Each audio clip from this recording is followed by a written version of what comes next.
Hey guys, Julie here. I'm with Barrett. We're on a nice walk to downtown Frederick and Baker Park. Gorgeous afternoon. Early March. I'm out here in a short sleeve shirt. Sunshine feels great. Walks with Barrett are very enjoyable.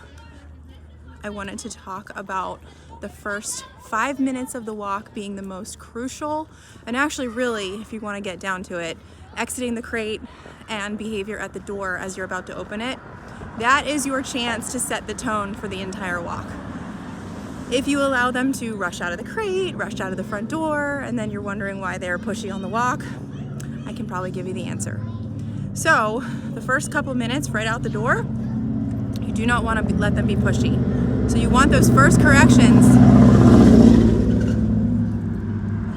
to be a little bit more firm right at the beginning of the walk, because you want to set the tone for that entire walk.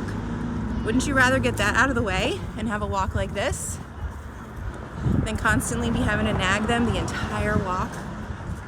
Not me. Set the tone early and you're going to enjoy the whole walk. We're walking down Bench Street from Sherman Avenue all the way to Baker Park. It's about a 10-minute walk. It's like I don't even have a dog attached to me. It's amazing. I don't feel him here. He's like a cloud floating next to me. We had the conversation early on where it was like, don't even try to pull me on this walk. Don't try to push your heel. Let's have a nice walk. And that's how I like to do things. And then we can go on more walks and longer walks and more distracting walks. And there's no battle of the wills because he understands the rules.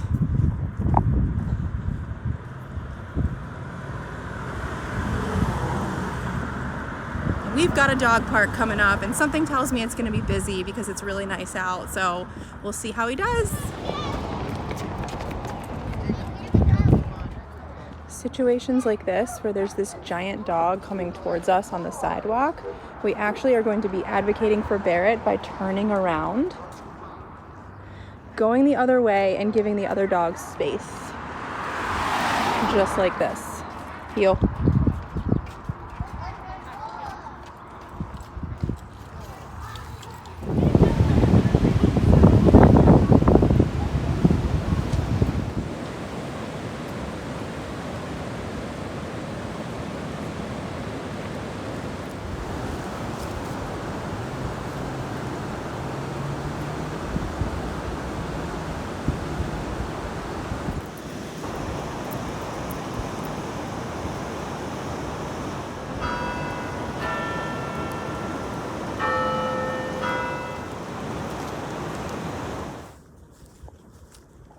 All right, we are right smack in the middle of the heart of Baker Park.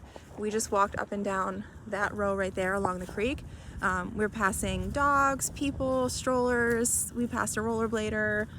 What else did we pass? Some people on bikes. All I'm looking for is for him to just stay in heel, stay calm, don't react. We're not asking a lot. Remember that, guys. When you're taking your dog for a walk, you're literally asking for them to just walk nicely beside you.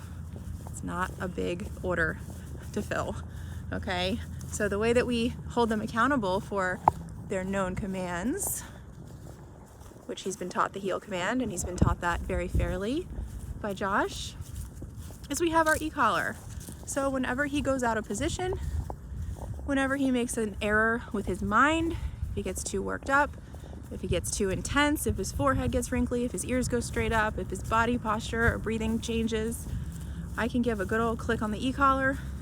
Working at low numbers here, down at a 10, that snaps him out of that state of mind. If he starts to let his mind wander, if he starts to go nose to the ground, all of these are things that I'm going to be here holding him accountable for not doing, because it breaks the rules of the command. And if we start to let him go and break little rules, like, oh, why can't he just sniff? Well, because he's previously reactive and he was previously horrible to walk, impossible to walk, dangerous even. So if I start to let little things slide to a guy like this, it's going to lead to big explosions. So the way that it has to be for him is strict.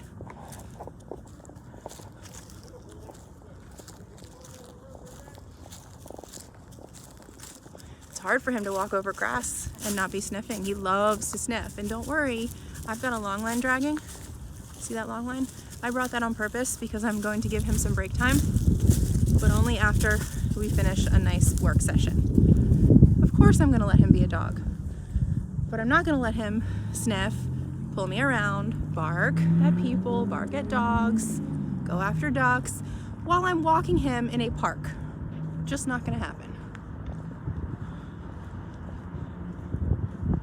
Barrett's a guy who he'll tend to like let his mind start to wander if you're walking him too much, and he'll be like, well, I didn't mean to, but I started sniffing, or I started letting my brain go that way.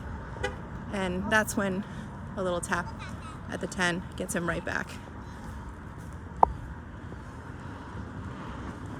It's all good. We walk by some people on a bench. We've got some dogs straight ahead. And one thing I wanted to talk to everybody about is expectations. These dogs look like they're really out of control, 6 feet ahead of their owner, really amped up, really aroused, lunging, pulling. What I'm gonna do with Barrett is give him space. I'm not gonna try to walk right next to them down the sidewalk. It's a narrow sidewalk. That's gonna ask for trouble. So you're gonna see, I see them ahead, we're in a park. I have time to give them space. I have the means to do it. So I'm moving all the way over to the right and I'm giving them the sidewalk. And then it's fair to expect Barrett to stay calm because we've given the dogs the space.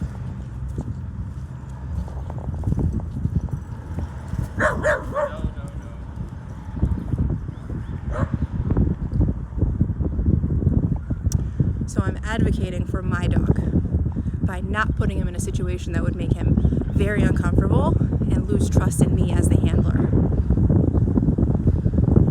Put that on repeat and you get a dog who trusts you, stops reacting on walks because they no longer feel the need to be defensive, and has faith in you and just stays like this.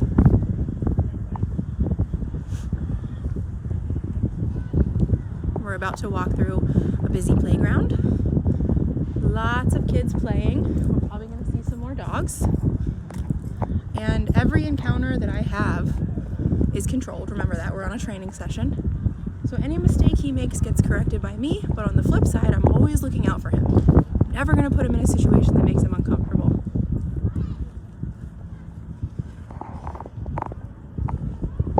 Good boy. And they are so cute. Good boy, Barrett.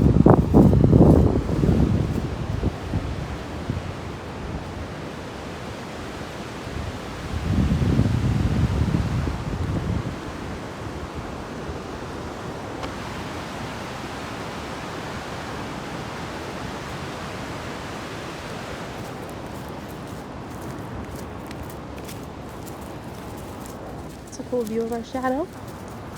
Good boy. So cute.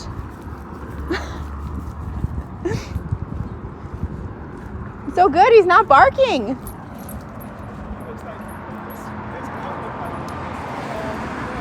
Sit. Good. I'm sorry. Thank you. Feel. Bye, bud. Bye, bud.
Good boy, Barry.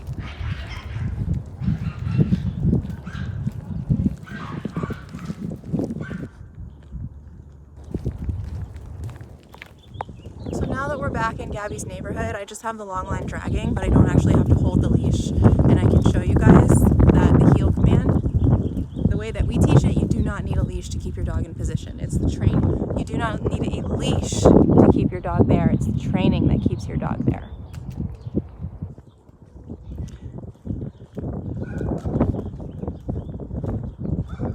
And we're walking past barking dogs, people.